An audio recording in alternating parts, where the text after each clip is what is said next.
Assalamualaikum warahmatullahi wabarakatuh. Alhamdulillahi rabbil alamin. Wassalatu wassalamu ala asyrafil anbiya'i wal mursalin Sayyidina Muhammadin wa ala alihi wa sahbihi ajma'in. Amma ba'du.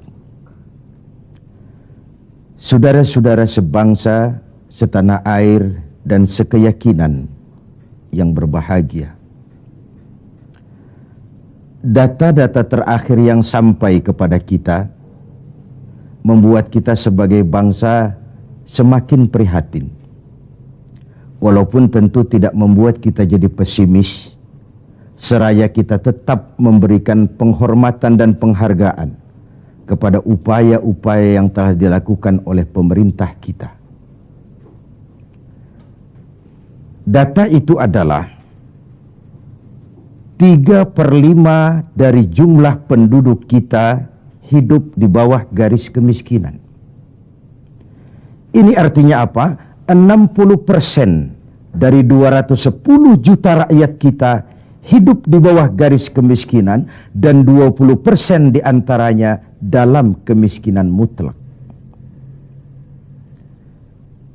Berbagai macam komentar orang, ada yang tetap dalam alur rasional memberikan analisa kenapa dan mengapa ini terjadi. Ada yang berpendapat kurang kompaknya tim ekonomi kita. Ada yang bilang karena korupsi masih merajalela. Ada yang bilang rendahnya upaya untuk law enforcement. Ada yang lebih cenderung mencari kambing hitam, menyalahkan masa lalu. Namun realitasnya kemiskinan itu tetap berjalan, tetap berlangsung. Sementara kita harus melakukan upaya-upaya di dalam alur kebersamaan terhadap kondisi yang dihadapi oleh mayoritas bangsa kita ini. Pada jumpa ini saya ingin menyampaikan sebuah hadis yang diriwayatkan oleh Imam Al-Hakim. Rasulullah sallallahu alaihi wasallam bersabda, "Arba'un man kunna fihi nasyarallahu rahmatuh wa adkhalahu jannatuh." Ada 4 hal. Siapa saja yang mempunyai keempat hal ini, Allah akan pancarkan rahmat kepadanya. Allah akan pancarkan kasih sayang kepadanya dan dimasukkannya orang itu ke dalam surga.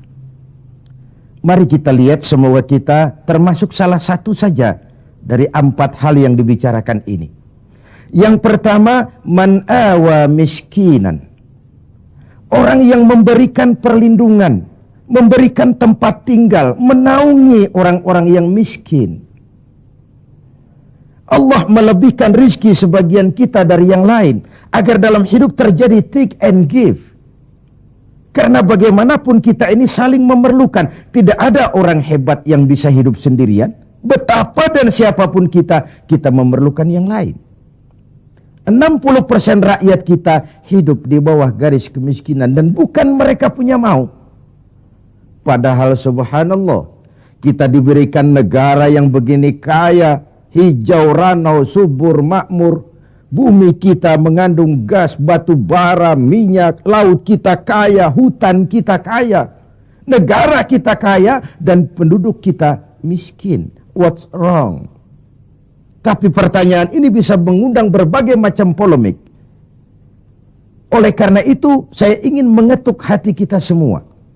Allah akan memancarkan rahmatnya kepada orang-orang yang santun, berpihak kepada orang-orang miskin. Hukum sering tidak berpihak kepada kemiskinan. Kebenaran sering tidak berpihak kepada kemiskinan. Sehingga dengan demikian tersudutlah dia di pojok-pojok kehidupan. Padahal ini masalah kita bersama.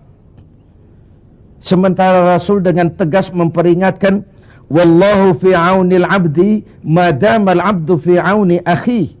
Allah akan selalu menolong seorang hamba selama hamba itu masih mau menolong saudaranya. Jikalau kita sudah tidak punya kepedulian kepada saudara-saudara kita yang hidup di bawah garis kemiskinan, Jikalau kita biarkan mereka meratap dalam keputusasaan, jangan heran Allah juga tidak akan pernah peduli dengan kita. Sementara kemalangan apa yang lebih besar dalam hidup ini kalau Allah sudah tidak mau peduli dengan kita lagi. Rumah-rumah singgah tetap diperlukan.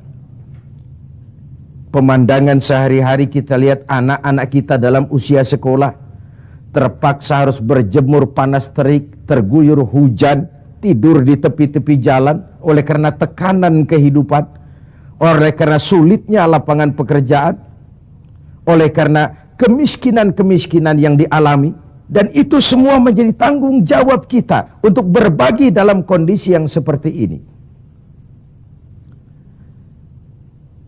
Saudara-saudara sebangsa, setanah air, dan seiman yang tercinta. Dengan semangat ini, boleh jadi baju di rumah kita sudah tidak ada artinya. Tetapi ketika kita berikan kepada mereka, akan jadi besar artinya buat mereka. Sementara di rumah kita sendiri, kita sudah hampir lupa ada baju itu. Tidak tersentuh sama sekali. Beratkah kita memberikan sesuatu yang di tangan kita sudah tidak begitu berarti, sementara akan jadi pengarti yang paling besar bagi orang lain?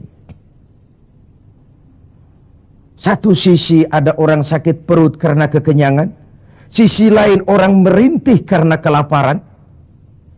Tidak bisakah kita menyisihkan sebagian saja supaya kita tidak berlebihan dan tetap sehat, sementara yang lain juga tetap tidak merintih kelaparan karena kekurangan makan? Kemiskinan merupakan musuh kita yang paling utama. Dan biang keladinya adalah belum stabilnya perekonomian kita. Penyebabnya bisa bermacam-macam. Karena kurang kompaknya tim ekonomi kita, iya. Karena warisan hutang, iya juga. Baik hutang pemerintah maupun hutang swasta. Karena orang-orang para pemimpin kita belum mampu melakukan terobosan-terobosan ekonomi yang menggembirakan, iya juga. Tapi rakyat kita sesungguhnya, kita lihat di lintasan pintu kereta, itu kadang-kadang penjaga pintu juga, kereta masih di mana-mana, pintu sudah ditutup. Panjang sekali antrian itu, truk, bus, sopir-sopir keringetan, setengah jam nunggu kereta mau lewat. Ketika lewat keretanya memang 11 gerbong, panjang sekali. Si sopir truk, si sopir bus, si kenek yang kekeringatan itu, pantas saja lama kita menunggu sampai keringetan. Keretanya yang lewat panjang betul. Ada kepuasan batin. Sebaliknya bayangkan, sudah setengah jam nunggu, keringetan, kepanasan, haus, mencekik leher. Antrian mobil panjang di lintasan pintu kereta. Begitu lewat, yang lewat ini cuma lokomotif. Nyumpah-nyumpah kenek-kenek sopir, sialan. Dikira apa setengah jam kita nunggu, cuma begitu yang mau lewat. Ini artinya apa? Secara psikologis, rakyat kita ini mau menunggu. Rakyat kita ini mau berkorban.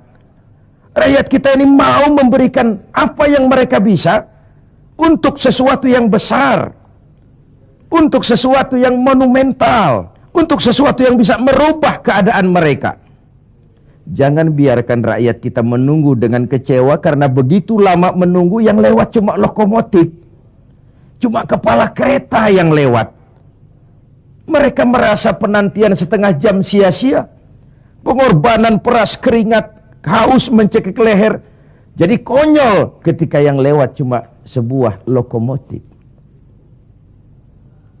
Begitulah, kadang kita masih terkontaminasi oleh pola lama.